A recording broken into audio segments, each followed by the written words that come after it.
രാജ്യം കടന്നുപോകുന്ന നിർണായക ഘട്ടത്തിൽ എല്ലാ ജനാധിപത്യ മതേതര ശക്തികളുടെയും ഐക്യം അനിവാര്യമാണെന്ന് ദേശീയ സോഷ്യലിസ്റ്റ് നേതാവ് യോഗേന്ദ്ര യാദവ് പറഞ്ഞു. തൃശൂരിൽ നടന്ന CMP സംസ്ഥാന കൺവെൻഷന് ശേഷം മാധ്യമങ്ങളോട് സംസാരിക്കുകയായിരുന്നു അദ്ദേഹം. BJPക്കെതിരായ മുന്നേറ്റം കൂടുതൽ ശക്തി പ്രാപിക്കേണ്ടതുണ്ടെന്ന് യോഗേന്ദ്ര യാദവ് പറഞ്ഞു. ലോക്സഭയിൽ 3-2 ഭൂരിപക്ഷം തെളിയിക്കാൻ MP-മാരെ വില കൊടുത്തു വാങ്ങിയും ഭീഷണിപ്പെടുത്തിയും വൃത്തികെട്ട കളികളാണ് BJP നടത്തുന്നത്.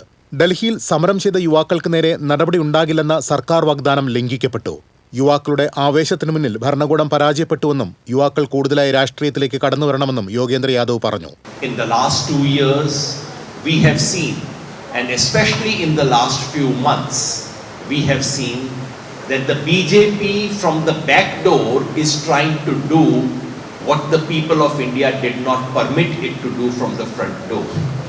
In the last few months, in fact in the last few weeks, the BJP is trying to steal a 2/3 majority which it does not have in the Lok Sabha by breaking political parties, by purchasing members of parliament, by threatening, by all kinds of dirty tricks. All the more need for all secular, democratic, pro-social justice formations to come together and offer a deeper resistance. BJPയുടെ countdown ആരംഭിച്ചിരിക്കുകയാണെന്ന് CMP general secretary CP John പറഞ്ഞു. BJPയുടെ ശക്തി അനുദിനം കുറഞ്ഞു വരുന്നതാണ് യുവാക്കളുടെ സമരം തെളിയിക്കുന്നതെന്നും അദ്ദേഹം കൂട്ടിച്ചേർത്തു. ഇന്ത്യയിൽ വലതുപക്ഷ പ്രസ്ഥാനങ്ങളുടെ അല്ലെങ്കിൽ BJPയുടെ കൗണ്ട് ഡൗൺ ആരംഭിച്ചിരിക്കുകയാണ്.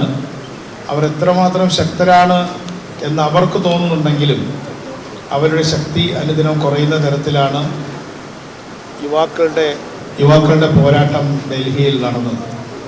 21 വയസ്സിൽ തന്നെ ചെറുപ്പക്കാർക്ക് പാർലമെന്റിലും അസംബ്ലിയിലും മത്സരിക്കത്തക്ക തരത്തിൽ ഇന്ത്യൻ ഭരണഘടന ഭേദഗതി ചെയ്യണം എന്ന സുപ്രധാനമായ ഒരു പ്രമേയം ഇന്ന് കൺവെൻഷൻ അംഗീകരിക്കുകയുണ്ടായി.